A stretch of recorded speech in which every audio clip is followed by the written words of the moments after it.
Hi, I'm Elizabeth Robson. My guest today is Derrick Jensen. Derrick is a longtime grassroots environmentalist and is the author of more than 25 books, including A Language Older Than Words and The Culture of Make-Believe. So Derrick, thank you for all your books and your work to defend the natural world and for being on the podcast. Well, thanks for having me, and thanks for your work in defense of the natural world. One of the many questions we get when we talk to people in the community about rights of the Salish Sea is who will speak for the Salish Sea, meaning in a court of law. That question begs another question, which is how can we speak for the Salish Sea in a court of law if we don't listen regularly to the sea, if we don't ask the sea who she is and what she wants? So I'd like to begin by having you read your essay, Pretend You're a River, because that essay expresses so beautifully what it means to really listen to a river or to any natural being. And if you don't mind also including a little bit of the story about how you came to write it and your experience of listening to a stream, that would be great. So the way I wrote this is I was trying to do a couple things. I was trying to write something from the perspective of a stream near my home, and I was also I was wondering if I could describe something not by how its borders differentiate it from its neighbors, such that if we talk about me, then I, basically end at my skin, and the couch here ends at the end of the fabric, and the cat is what's inside this bag of skin and fur, and then everything outside is not that cat. And I was wondering if we could describe something not by its separations, but by its connections. I didn't even know what I meant at the time. I was just thinking, okay, can we do this? And then I was trying to write something, what it would be like to be from the perspective of the river. And then it occurred to me that that's actually kind of silly, because why would I try to make up what it's like to be a river when I live, I was sitting at that moment 30 yards from a stream, and I could just go ask it. That'd be like me trying to describe what it's like to be you without asking you. So I went down to the stream and I asked the question. I remember this is a temperate rainforest here, and it was misting on that day. And I went down and I asked the stream, what is it like to be you? And before I go on, I want to say that I realized in that moment that that's really the fundamental question of all relationships that I don't think is asked often enough. And even in relationships that we have that are long-term with humans, I don't think we ask that often enough. My mom died 14 months ago, and literally 5 minutes after she entered terminal delirium, so she could no longer speak, I had spent every evening with her for the previous 20 years. 5 minutes after she entered terminal delirium and could no longer speak, I came up with a dozen questions I wished I would have asked. And I've realized in the time since that even with my mom, my relationship with her was defined with her being my mom. There were things I didn't ask her about her experience that were her as a person, as opposed to her and her relationship to me. And I think that we rarely ask, what is it like to walk through the world as a bear? What is it like? And the point is, I don't think we should ask the universe. I think we should ask the bear, what is it like to walk through the world as a bear? We should ask the cat. We should ask the tree.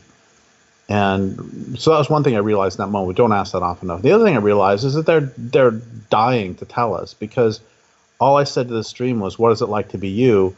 And this flood of words and images came to me, and I basically stood there for 2 seconds, and then I ran as fast as I could back into the house to grab a pen and then write as quickly as I could, and this is what emerged. Pretend you're a river. Pretend you are the mist who falls so fine, so gentle, that nothing separates water and air. You're the rain who falls in sheets, explodes onto the ground to leave pocks and puddles. You're the ground who receives this water, soaking it up, taking it in, carrying it deep inside. You're the cracks and fissures where the waters accumulate, flow, fall to join more water and more, in pools and rivers who move slowly through cavities, crevices, pores. You're the sounds and silence of water seeping or staying still. You're the meeting of wet and dry, the union of liquid and solid, where solids dissolve and liquids solidify. You are the pressure who pushes water through seams. You're the rushing water who bubbles from the earth. You're a tiny pool between rocks. You overflow, find your way to join others who, like you, are moving, moving. You are the air at the surface of the water, the joining of substantial and insubstantial, the union of under and over, weight and not weight. You are the riffle, the rapid, the tiny waterfall who turns water to air and air to water. You are the mist who settles on the soil. You're the plants who drink the mist, and you're the sun who warms and feeds them. You're the fish who feed on insects, who feed on plants, who feed on soils, who feed on fish. You're the fish who become soils, who become plants, who become insects, who become fish, who flow down the river. You are the river who joins other rivers to become a new river who has all the rivers and something else. You are the river. You don't stop at the banks where liquid turns to solid. You reach into the sky and into the soil. Water moves through rocks, comes up to form pools far from the fast flow where the rivers move together, seeps down to join still waters deep below the surface, waters who sleep and wake and sleep and mingle with the stones who are the river too. You are the river, who is married to the mountains you have known since they were young, who have given themselves to you as you have given yourselves to them. You are the canyons you nestle into each year deeper than the year before. You're the forests who give you their fallen trees, and the meadows who you flood and who feed you back their fruits and fine insects who fly to your surface to be taken in by the fish who with their own bodies again feed the meadows. You are the river who feeds the ocean, who feels the tides pushing and pulling against your mouth, the waves mixing fresh and salt. You are that intermingling. That's who you are. That's who you've always been. You are the river. You've lived with volcanoes and glaciers. You've been dammed by lava and ice. You've carried log jams so large and so old they grow their own forests with you running beneath. You lived through droughts and floods. You are the river. You miss the salmon. You miss the sturgeon. You miss the ocean. You miss the meadows. You miss the forests. You miss the beavers and otters and grizzly bears. You miss the human beings. You are the river. You want them back. You want to feel the tickling of the sturgeon, the thrusting of the salmon. You want to carry food and soil to the ocean. You want to cover the meadows as you used to, and you want to give yourself to them. You want them to give themselves to you as you have done forever, and they have too. That's so beautiful. Thank you so much for reading that. I think it's probably my favorite thing of everything you've written. Yeah, and I didn't write it. The river did. Yeah.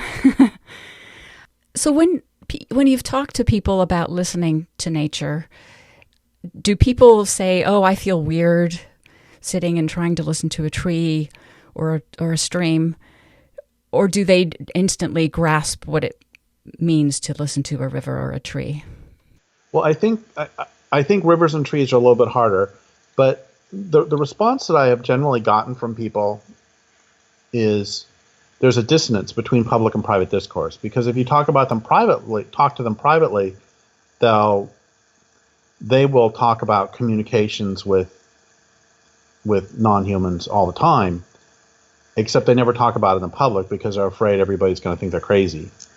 And the easy ones are, people who have pets, you can tell when the cat's food dish is empty because it goes and sits next to the cat dish, stares at the cat dish, stares at you, stares at the cat dish, and communication has taken place. And then the way I think about it is, you and I are communicating here, and we're using English, a language both of us know, and there is still room for plenty of confusion. And a great example from many years before my mom died was that she had a washer and dryer at her house, and I did not have one at mine, so I'd bring my clothes over and do them. And I was folding my towels, and my mom came over and said, "Do you want some help?" That's literally what she said. Do you want some help folding your towels? And, we all have histories with our mothers. And what I heard her say is, you're doing it wrong. And so she said, would you like some help folding the towels? I said, no. And she said, okay, that's fine, whatever, and walked away. And so even when you know somebody really well, it's still possible to have confusion, even when words are defined clearly. And I know a really classic example of this would be one person says to another person, I love you, and the other person's like, does that mean that you want to keep hanging out with me? Does that mean you want to have sex with me? Does that mean that you want to marry me? What does that mean? What does that mean? And that's with 3 simple words. So that's if we speak English. And now think about how more fraught with the idea of projection it would be if you speak English and I only speak Swahili. We could still gesture. We could still point to the cup and point to the water dish. Point to the water faucet that one of us is going to get some water. We could nod and point when you say, would you like to add some, would you like some hot chocolate, whatever. But the language, there would be a lot of room for misunderstanding. And then when you take it another step, what if it's a human and a gorilla? We still both speak primate, but we don't speak human even. And then if you take it another step, so that one person speaks human and then the other person is a dog, then that person speaks mammal still, but they don't speak primate, the gestures, and you keep moving farther and farther away, or further and further away, and there's more and more room for projection. And that said, so many people that I've talked to over the decades, and this is not just, tree huggers or bunny huggers or, animal rights activists or environmentalists. This is just regular people. If you talk to them in private, so many of them will have some intense story about how there was this moment of communication with a tree line on a hill, silhouetted against evening sky, that was one of the most profound moments of their life. Or, some day when they were feeling really down and they leaned up against a tree and received something from the tree. And so many people have those. It's just they don't often speak about them in public, because if you do, you will be soundly ridiculed. Do you think that we should start speaking more publicly about it so that it becomes more normal? Well, it's in the right circumstances. And I think there are times to do it and times not to. And what I think about is that we used to file timber sale appeals when I lived up in Spokane. That's the Forest Service would put out this timber sale, and it would be illegal, and we would find how it's illegal, and we would say, you can't put it out because it's illegal. And we were working within the legal system on that. And there were a few people who would file these timber sale appeals who would not sign them themselves, but instead would sign them with, we're speaking for the voles. And it would put a footprint of a vole as their signature, a footprint of a fox. And I understood what they were doing, and that's really good. But at the same time, some of the Forest Service people were sort of rolling their eyes at it. And that's part of the difficulty, is that you have to. There's this line from some thriller novel I read a while back that has always stuck with me, which is the first person through the door always gets shot.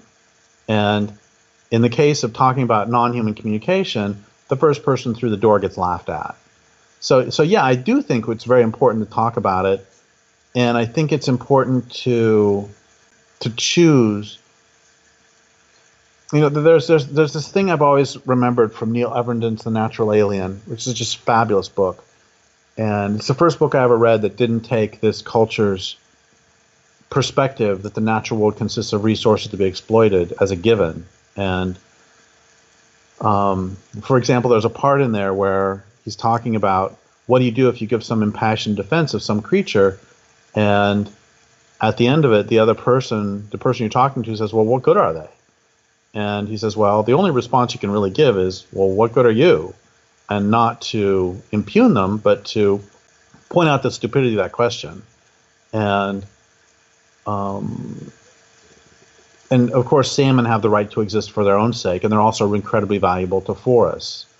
And anyway, Neil Everton gives us this example of, I think he calls it the environmentalist dilemma or something. I don't remember what he calls it, but it's about he says pretend there's a court, and a judicial court, and in this court, there are two sets of rules. One set of rules for if a person is 100% black, another set of rules for if the person has 1% of white blood in them. If there's a tiny bit of white blood, then they have a much easier set of rules. And he said, if you're a defense attorney defending somebody, do you try to argue that your client has 1% blood, 1% white blood, and in so doing, reinforce the racist nature of the court? Or do you make a stand and argue this whole judicial system, this double set of judicial systems, is unfair, systematically unfair, and racist? And if you do that, your client will die. We face the same thing environmentally. If we go on and argue that you need to protect land because it has value, or a species because they have value on their own and not economic value, our arguments get devalued. But if we argue that we need to protect them because they have economic value, then that's reinforcing the idea that the economic system is more important than the real world. So it's a dilemma that is faced, and I think that, frankly, the rights of nature people have approached this in one of the ways that is very, very helpful and useful in doing both attempting to protect places and showing that the system itself is unsustainable and aimed at permitting and encouraging the destruction of the planet. Yeah, it does feel like that to me too. And then we run into, the concerns that people have with, well, how do you enforce a law like that? And, especially if it's a broad rights of nature law, and we're not targeting something very specific like fracking or sludge dumping, it's an incredibly difficult approach, because it does challenge the ways that people think about our normal way of being in the world and the rules that we follow in the world. One of the things that, and this is not a problem with the rights of nature movement, this is a problem with the culture in general, is, your sort of first question at the very beginning of the interview was you were saying who speaks for the river. And part of the problem is that I've long since become convinced that 90% of, or I'm not going to put a percentage, most of our intellectual capacity is not used for actually figuring things out, but most of our intellectual capacity is used for providing justifications or claims to virtue for what we wanted to do anyway. And we've seen this in forests, that there has been logging, a lot of logging. So I'll back up. And Robert J. Lifton talked about before you can commit any mass atrocity, you have to convince yourself and others that what you're doing is not harmful. You're not doing a terrible thing, but you're in fact doing a good thing. And so from the perspective of the Nazis, which is what he was talking about, from the perspective of the Nazis, they weren't committing mass murder and genocide, they were purifying the Aryan race. They were doing a good thing from their own perspective. Of course, what they were really doing was committing mass murder and genocide. They were doing a horrible thing. And the same is true. The same is true on a personal level. I have never once in my life been a jerk, which is, of course, nonsense. I have objectively been a jerk many times, But every time I've been a jerk, I have had it rationalized that my behavior, R.D. Laing wrote about how we act according to the way we experience the world. If you can understand somebody's experience, you understand their behavior. And another way to say this is that no matter how crazy you are, even if you're hearing voices that are telling you to do terrible things, you're hearing voices. What you're doing makes sense inside your own internal construct. And the way this applies to forests is that, I've written for 25 years now about the different claims to virtue that have been used and continue to be used by the timber industry for deforestation. So they will argue, they've literally argued you can't, that forests are in a state of environmental collapse, and in order to help improve the forest health, we need to cut them down. They're making this argument right now all across the West, saying there's so much beetle kill that we need to cut these down to prevent further the beetles from going further, which, of course, when they're doing that, they're probably also killing the trees who are resistant to the beetles. It doesn't matter. The point is that one of the things we always have to protect against is that seek get rights. There will be people who will argue that this means you need to kill all the sea lions because the Salish Sea needs the sea lions gone, or you need to kill all the. It doesn't matter what. There are people who still argue that that seals. They're arguing this right now with sea lions, and they're arguing that seals need to be killed because they kill the fish that other people want to kill for fish sticks. And so I guess what I'm trying to say is that there are a lot of people who are really dishonest, and when we talk about who would speak for the Salish Sea, that implies a certain amount of integrity, which, and with the point I was making earlier about how when you and I can write up a contract that's very clear as to, you and I are going to go for a ride to the store, and we can write up a contract, or you and I are going to share a ride from Seattle to Reno, and we can write up a contract that says, since we're taking your car, I will pay for precisely 75% of gas, and if a tire blows out, I will replace it. We can do that because we both speak English, or it wouldn't matter. We could both speak German; it would still be the same. But the point is that, I hate to be talking this way because it's so damn obvious that, a river does not want to be dammed, and it wants the salmon. If a salmon-bearing river wants the salmon in them. And nonetheless, I just read this article last night saying, oh, what a surprise. When you deforest, when you cut down trees in a tropical rainforest, it harms the soil and the forest might never recover. And my comment on that was, actually, Plato wrote about the effects of deforestation on soil quality in ancient Greece, and Mencius, Chinese philosopher a couple thousand years ago, wrote about the effects of deforestation on Chinese soil. It's like, this is not new. And so my point is, there will be people arguing. I guarantee that if, what is Slade Gorton's fish company?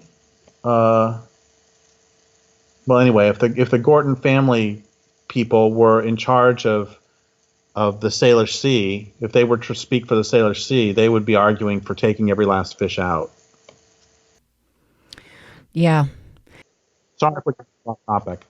Oh, no, that's okay. I think it's actually on topic because when I think about the complexity of the Salish Sea, I can easily get overwhelmed with, oh my gosh, I have to run out and try to understand how every little piece of it works in order to feel like I can speak for the Salish Sea in a court of law if it came to that. And then I remember, well, actually, no, there's some really big, obvious things that should be obvious to everybody, like we shouldn't be transporting oil through the Salish Sea types of things, that I don't have to know that much. It's completely obvious that that's something that we should stop Well, that's one of the good things about this culture being so incredibly destructive is that there's so much low-hanging fruit that we can't that we can say is obviously bad.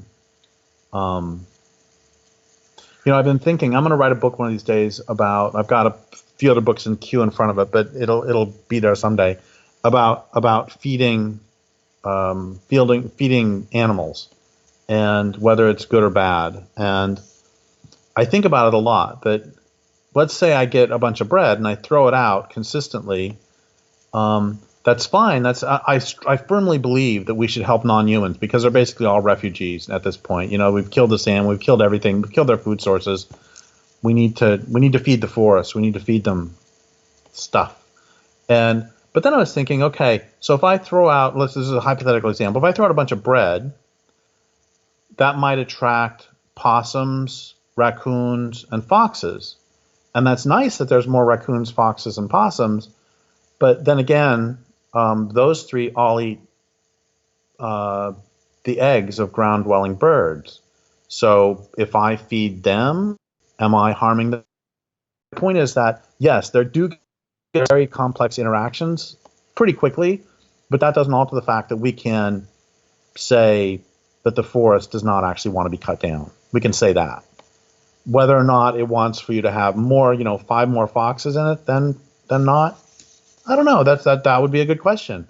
But we can say definitively it does not want for the trees to be cut down and removed. Yes. One of the questions that I wanted to ask you was about this idea of responsibility. As we've been talking to people about the rights of the Salish Sea, one of the things we talk about is our responsibilities to the Salish Sea. And it feels like when we think about responsibilities and rights and responsibilities, that we automatically get the idea that, for us, we have the right to drive a car, for instance, so then we have the responsibility to be a good driver. But it feels like we have forgotten a lot of the responsibilities that we have to nature because we live in this culture that disconnects us from nature so much. And you wrote about how you're not culpable for deforestation if you used toilet paper, but you are culpable if you don't keep your end of the bargain because it's your responsibility to use any means necessary to ensure the health of the forest that the trees come from that make the toilet paper. So I just wondered if you could speak a little bit to this idea of responsibility and what it means to you and how that connects us with what we need to do in order to defend nature. Well, responsibility comes from the root respondere, which means to give in return. And you're exactly right. We've been cut off from nature such that we believe that our food comes from the grocery store and our water comes from the tap. And if your experience is that your food comes from the grocery store and your water comes from the tap, you'll defend to the death the system that brings those to you because your life depends on it. As opposed to if your food comes from a land base and your water comes from a river, you'll defend to the death those because your life depends on it. We forget that we have a responsibility to the land, and we have been inculcated, which comes from the root inculcare, which means to stamp in with the heel, which I love. We've been inculcated into believing that our responsibility is to the system. And, I used to do a lot of talks, and students would at the talk, students would be saying things like, what are you going to do when you get out in the real world to each other? And what that meant is, what are you going to do when you have to get a job? And that's extraordinary because for them, the real world is the economic system. And it's not extraordinary on their part. It's extraordinary on the culture's part that the culture has been able to convince us that the real world, like we hear the world's demand for electricity. Actually, no, the world doesn't have a demand for electricity. The industrial economy has demand for electricity. It's kind of like I learned from Noam Chomsky reading his books a long time ago. He will rarely talk about our government. He'll say the U.S. government. And that's a really important point to keep in mind. And it's the same here, that it's not our economy. It's the capitalist economy. And this is really important. George Monbiot, who does a lot of really great work, he was talking at one point about how one of the reasons that you need to keep the electrical grid going is how else are we going to get the electricity to run our brick factories? And I change a couple words and it becomes much more clear. How else are the capitalists going to get the electricity they need to run their brick factories? That changes everything. Anyway, back to the responsibility and to giving back to the land. The thing you mentioned earlier about toilet paper was I was getting in an argument online with some guy about this is 15 years ago, God, longer now, with some guy online who said that because I use toilet paper, I'm just as culpable for deforestation as Weyerhaeuser, as a CEO of Weyerhaeuser. And I said, no, it doesn't seem right, but I didn't really have an answer, any answer except that. And I took a walk through a forest, and I asked the answer right back from a tree, which said, you're an animal, you consume things, get over it. Is that if you consume the flesh of another, you now take responsibility for the continuation of the other's community. And everybody knows this. Everybody knows. If the bears know if they eat all the salmon, there's not going to be a salmon next year, and that's going to cause their population to collapse. And everybody knows this. It's just we forget. And so if I consume flesh of salmon from the Klamath River, I now have to take responsibility to give in return for what they have done for me. I have to take responsibility for the continuation and dignity of their community.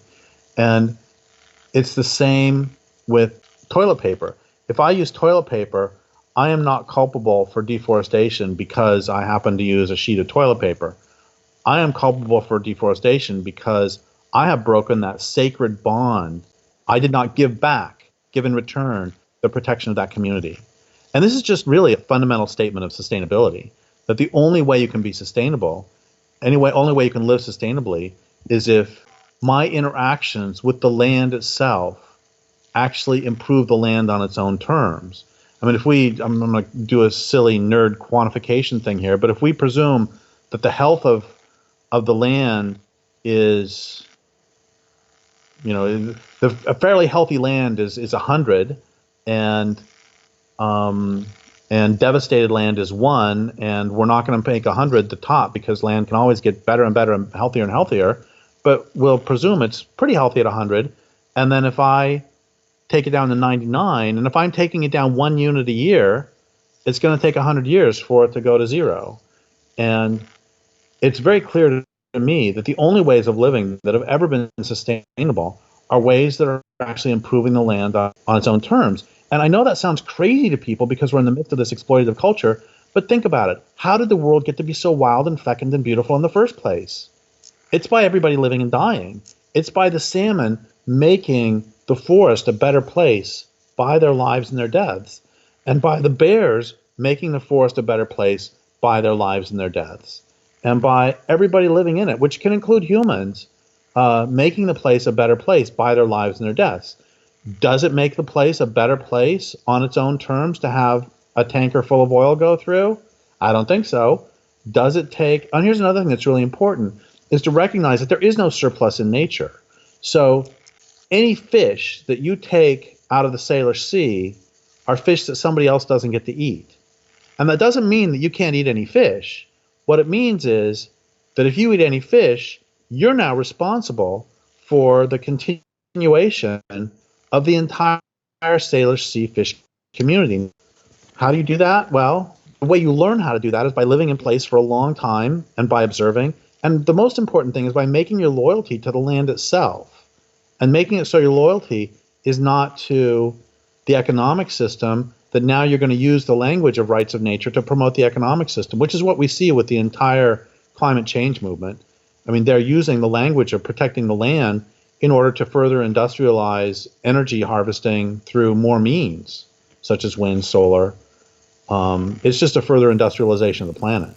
Yeah, yeah.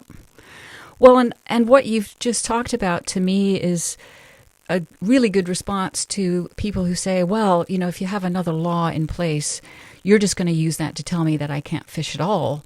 When really what we hope is that you'll fish responsibly or you'll farm responsibly so that you do give back to nature what you're taking, so that that cycle continues, that we're constantly helping nature to become more and better rather than just taking and taking. And if you can't figure out how to fish /farm / do whatever it is you're going to do without harming the land base, then you shouldn't do it. Yeah, agreed. Because it's not sustainable. But that responsibility is on you. I'm not saying you can't fish. I'm just saying that there are consequences, and I mean, this is a moral question, and it's also simply a question of life, because either we can figure out how to feed ourselves sustainably, or we won't. And if we don't, nature's going to clean it up for us, and we're not going to like it because it's going to throw away everything that we think we hold dear. The other day I was asked, so if they made you in charge of the economy, what would you do? And the truth is, I would not deindustrialize overnight. The truth is, I would start with easy things like, okay, no more golf courses, and we're going to convert golf courses to prairie or forest or whatever they want to be, and no more retractable stadium roofs. I mean, I would go for the low-hanging fruit on day one, and I would go on low-hanging fruit day 1 through 300. And then we can start on some things that are more difficult. I mean, there are so many no-brainers. Get rid of lawns. Stuff like that to just be piece of cake. Yeah. Anyway, so the point, I'm not saying you can't fish. I'm saying you need to fish without harming the place. And then if you say, well, gosh, I can't fish without harming the place, then I'll say to you, you just acknowledged that your action is destructive, didn't you? Yes, and therefore not sustainable. Yeah. So got a choice. Yeah. So how do you think, because everybody's they're going to disagree about what's sustainable and what's not sustainable. Some of the things are obvious, but even for the fishermen, clearly they want to be able to continue fishing. We want them to be able to continue fishing because that's a source of food, and it works for a lot of people. But if we say, well, in order to do that sustainably, we need to take down the lower Snake River dams, then, of course, you get the people in eastern Washington who say, well, we need those lower Snake River dams in order for our agriculture to be sustainable. So there's going to be differences of opinion about what's sustainable for whom. And I'm curious, what's a good way to go about resolving those in a way that doesn't cause rifts in communities?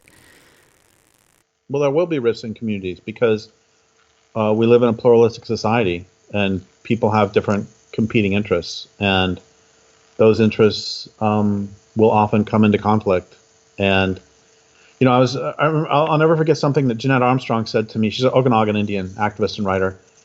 She said to me 25 years ago or something, 20 some years ago, that said, we Indians have the same problems that white people do, that we get mad at each other, and so we have to figure out ways to get along. And so one of the ways that we have figured out how to get along is they have this process that they want for people all over the world to learn, which is called Enowkin, E-N''OWKIN.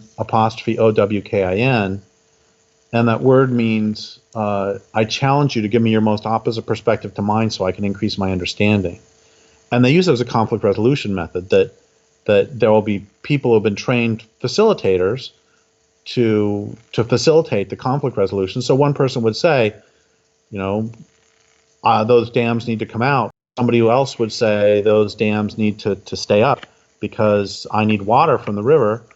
And they would try to figure out how to get along. But that doesn't mean, by the way, that everybody's voice ends up being the same. And it doesn't mean that it gets resolved to everybody's satisfaction necessarily. And in addition, she said it only works when people who are taking the process seriously and are not trying to take what you've got. So it only worked within the Okanagan community and didn't work with, for example, white people who wanted to take their land. I'm thinking of Sam Mace about taking out the dams on the Lower Snake.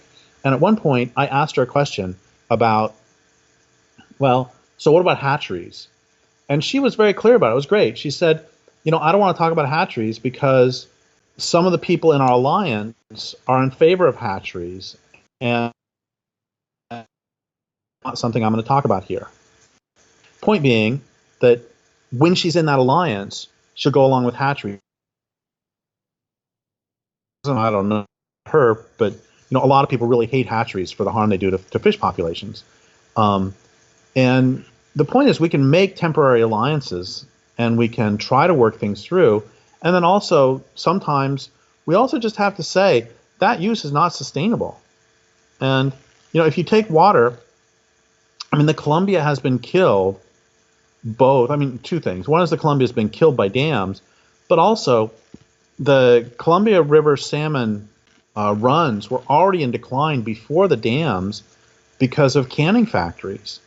That level of fish collecting is not sustainable. Yes, the collecting of fish by the Indians who lived along the Columbia River prior to conquest, that was sustainable by definition because they'd been doing it since the last ice age, ever since they moved into the region, and it was still working. But as soon as they brought in canning factories, it started going down. And yes, I recognize that people need to make a living within this wretched capitalist system, but that doesn't alter the fact that the land has to be primary. And if you can't figure out how to do it without harming the land, then we got to have an honest discussion about that.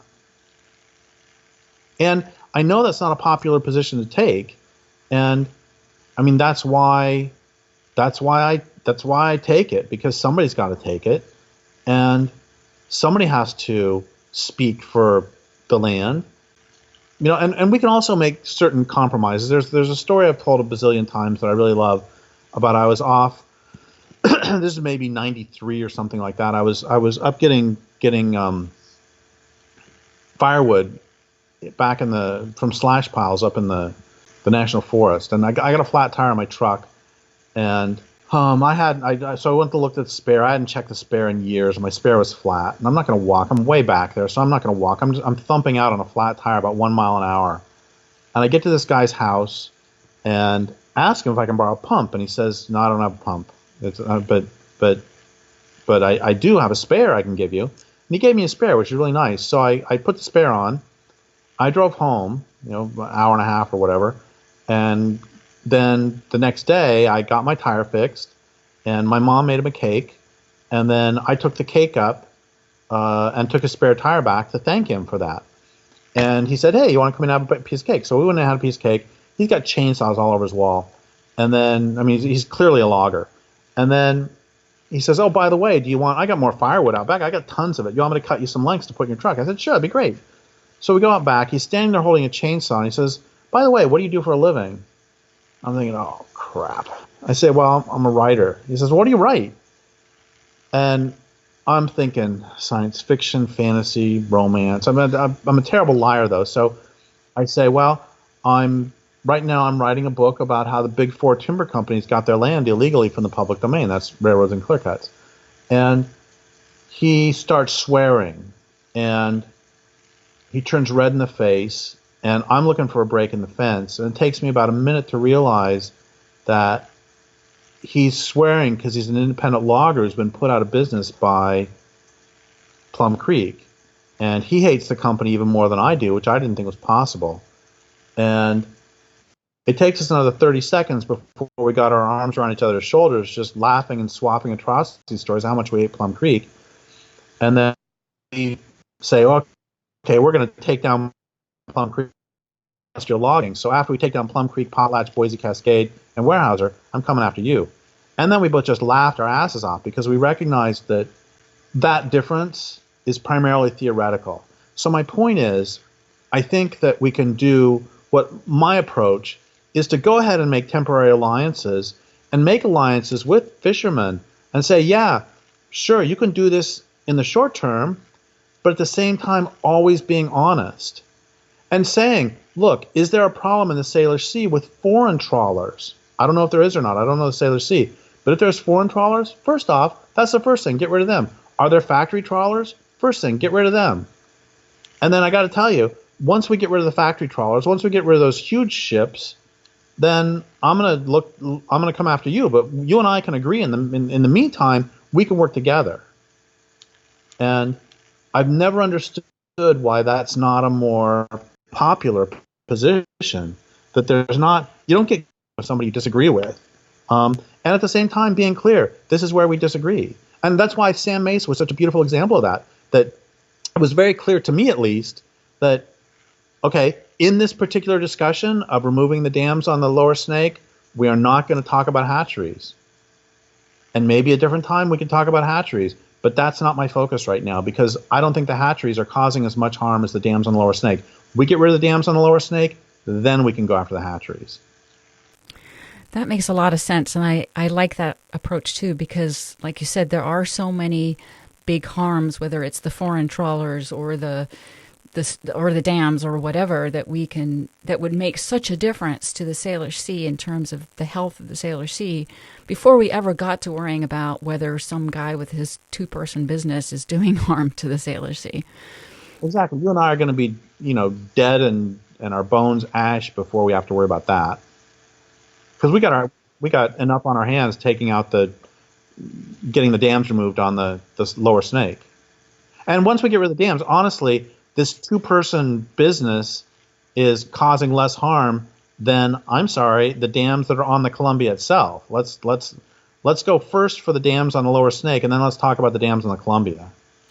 Going back to what you said earlier about, the rivers need the salmon and the forests need the salmon, I hadn't realized before I read your books about how the salmon in particular are so important to the health of the entire ecosystem, including the forests themselves.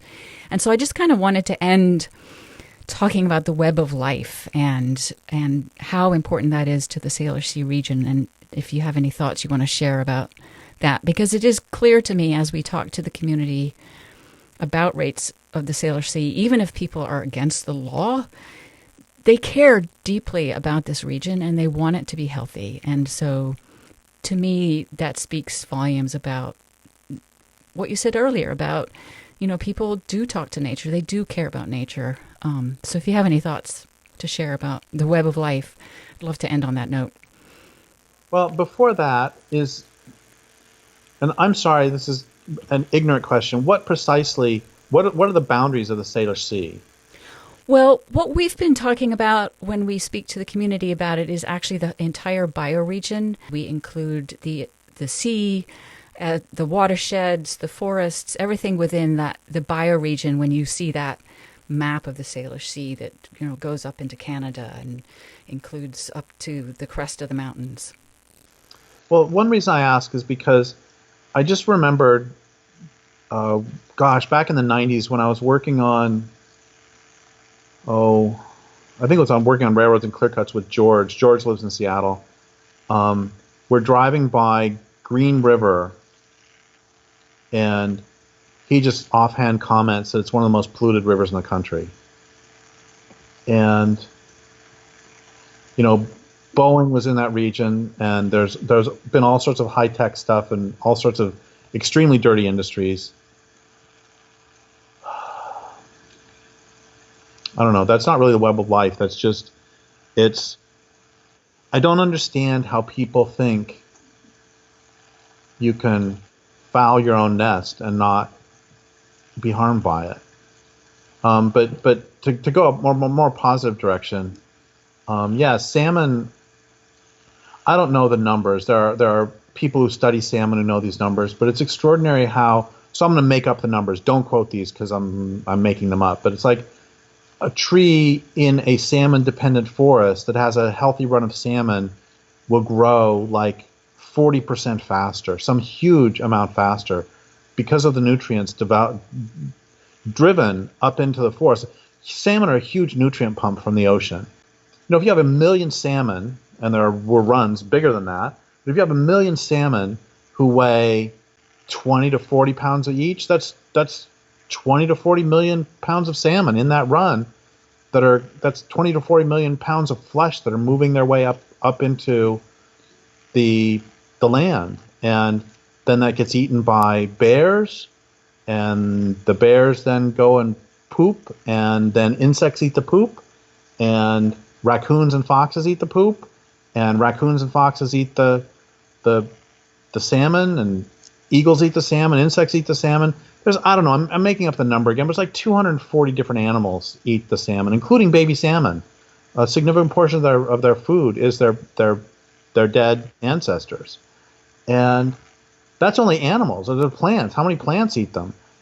This is something that used to piss me off back in the 90s. That newspaper people would understand that, journalists would understand that changes in the Japanese housing market would affect demand for trees from the Pacific Northwest. So they understood that the economic system is heavily intertwined. But if you say to those same people, gosh, maybe it's a bad idea if we let salmon go extinct, they'll say, what's the big deal? They understand intimately. There are entire studies of macroeconomics that are about all of these complex interrelations between different parts of the economy and how they interact, such that if, somebody sets off a bomb in Madrid, then how is that going to affect the price of silver in Tokyo or some other crazy thing? And at the same time, these very same people blithely wipe out entire biomes and ignore that these biomes are all interrelated. And it's bad faith is what it is. It's not even stupidity.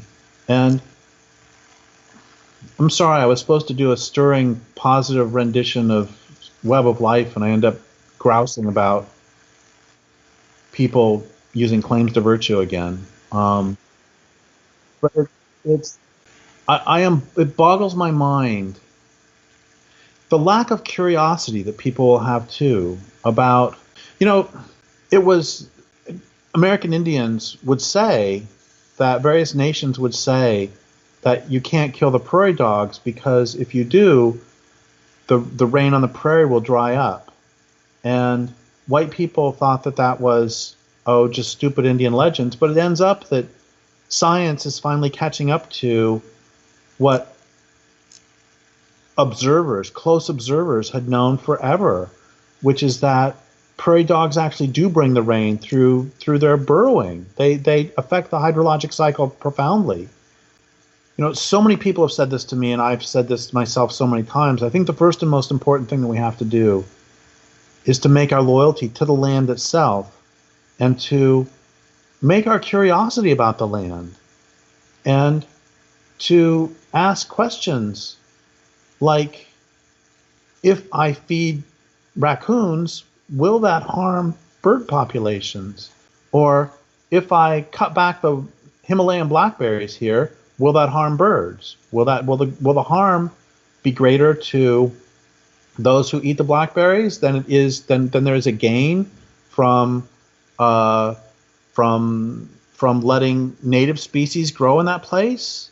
I think those are important questions to ask that can only be asked with sincerity and with the answers are only meaningful if you ask with sincerity and humility. And I think that's the real thing, is that we need to take an approach to the natural world and figure that a forest knows better what it needs than we do. I love what David Ehrenfeld said about the world is not only more complex than we think, it's more complex than we're capable of thinking. But presume that the forest knows best what it needs, and then follow its lead. The dogs are barking because there's bears outside. Oh, that's great. I'm glad you're being visited by bears. Yeah, me too, usually. Well, what you just said also speaks to me that, this idea that we have to have long-term observations of how our tiny little place in the world works in order to understand whether it's better to cut down the invasive blackberry or leave it for the birds. That takes time and attention and being in a place and being willing to spend the time. And unfortunately, our culture doesn't leave a lot of room for that anymore. Well, that's a really good point. And I think that sort of attention is really important.